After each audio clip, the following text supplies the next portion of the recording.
There's a certain type of wealthy person who moves through the world completely unnoticed. No flashy watches, no designer logos, no social media posts from private jets.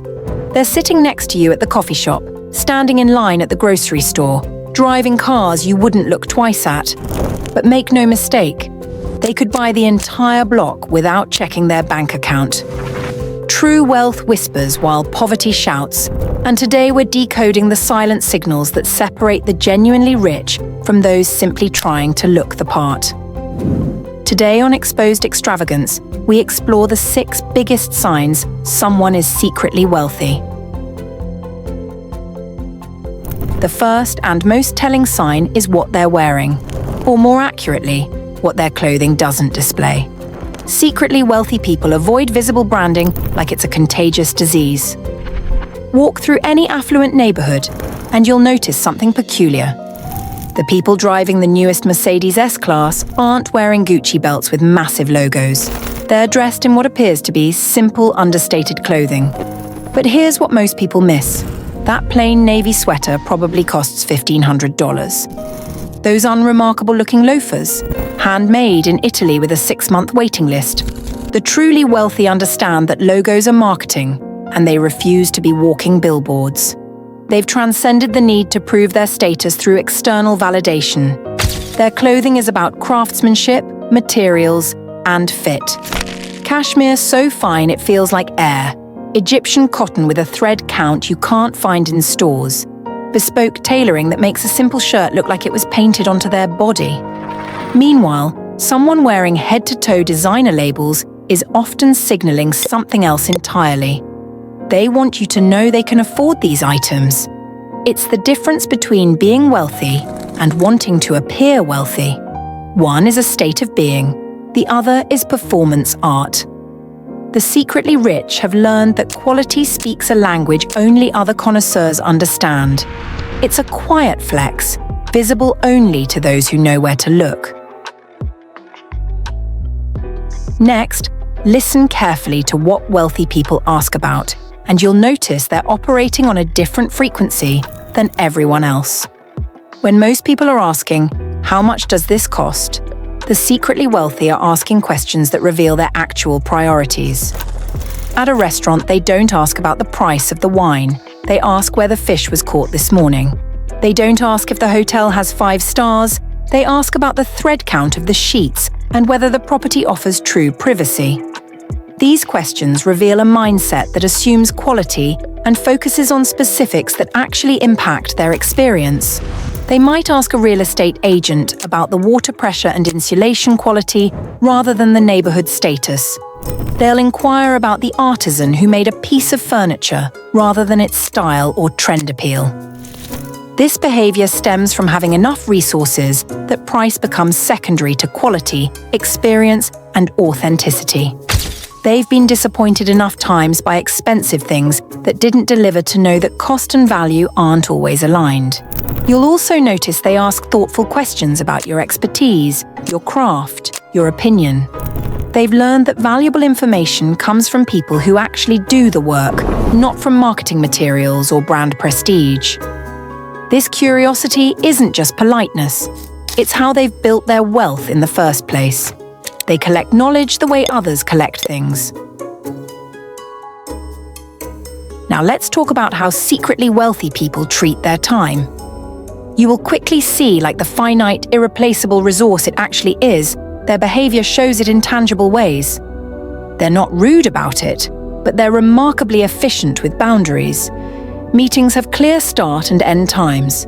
Social gatherings are attended strategically, not out of obligation.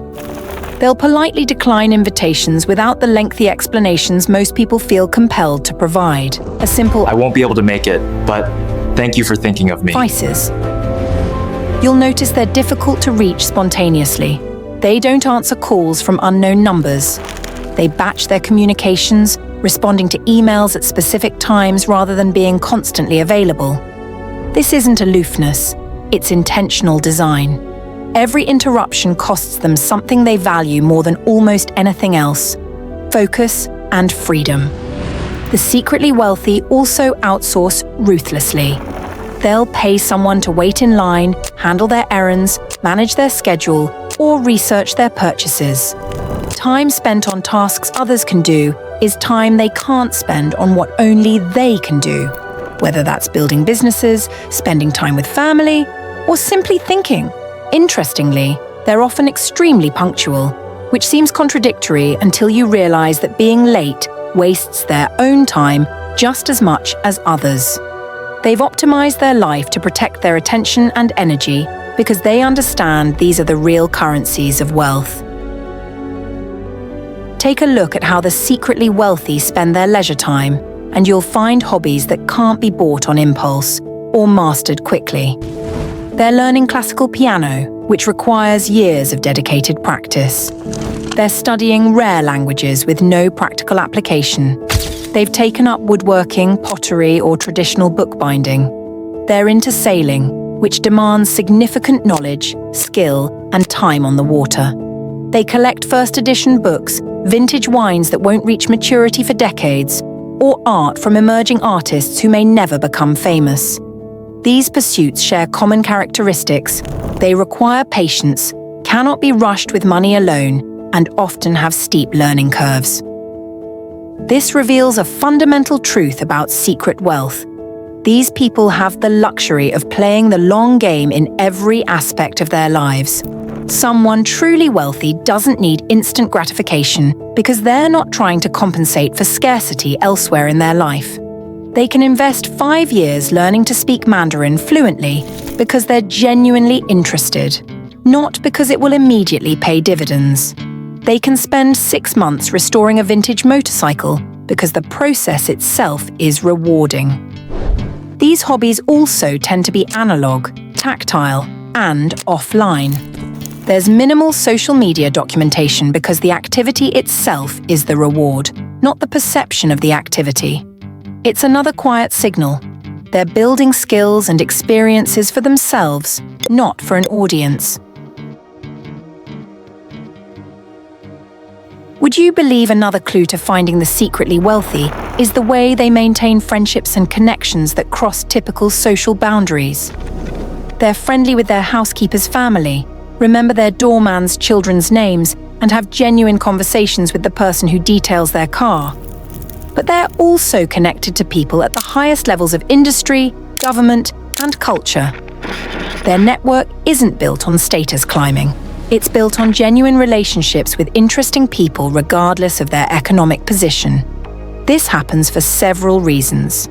First, people with genuine wealth security don't need to perform status, so they can connect with others as humans rather than as economic units. Second, they've often been wealthy long enough to understand that kindness and respect cost nothing but create enormous goodwill. Third, they've learned that valuable insights and opportunities come from unexpected places. You'll notice they treat service workers with exceptional respect, not the performative, slightly condescending kindness of someone trying to appear gracious, but genuine appreciation for expertise and effort. They tip well, not for show, but because they can, and it matters to the recipient. Their friend groups also tend to be older and more diverse in background than typical for their age. They've figured out that surrounding yourself only with people exactly like you is limiting, regardless of how successful those people are. Wealth gives them access to rooms most people never enter, and they've used that access to build a truly interesting life, rather than just an impressive-looking one.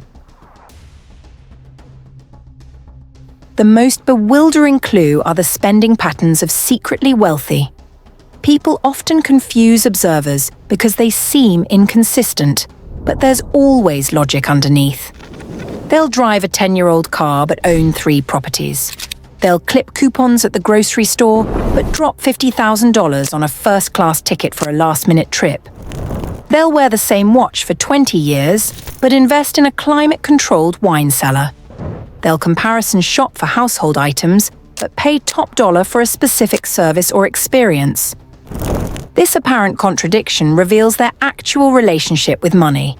They're not wealthy because they spend recklessly, and they didn't stay wealthy by overpaying for things that don't matter to them. Every spending decision is intentional, based on personal values rather than external expectations. They understand the difference between price and value at a cellular level. Something expensive might be a terrible value, while something cheap might be worth multiples of its cost. They've also learned that the most expensive option isn't always the best, it's just the most expensive. You'll also notice they're comfortable with substantial purchases, but terrible at small talk about money. They don't discuss what things cost, how much they make, or what their portfolio returned last quarter. Money is a tool they use, not an identity they wear. All in all, the signs someone is secretly rich all point to the same underlying truth. Genuine wealth changes your relationship with resources, time, status, and what actually matters. These people have transcended the need to prove anything. They're not trying to look wealthy, they're too busy actually being wealthy and using that privilege to build lives of genuine quality, meaning, and freedom. They understand that the best things in life aren't things at all, but they're also honest enough to admit that having resources makes it easier to focus on what really matters. The truly wealthy don't need you to know they're wealthy. And paradoxically, that's often the clearest sign of all. Have you been running into the secretly wealthy?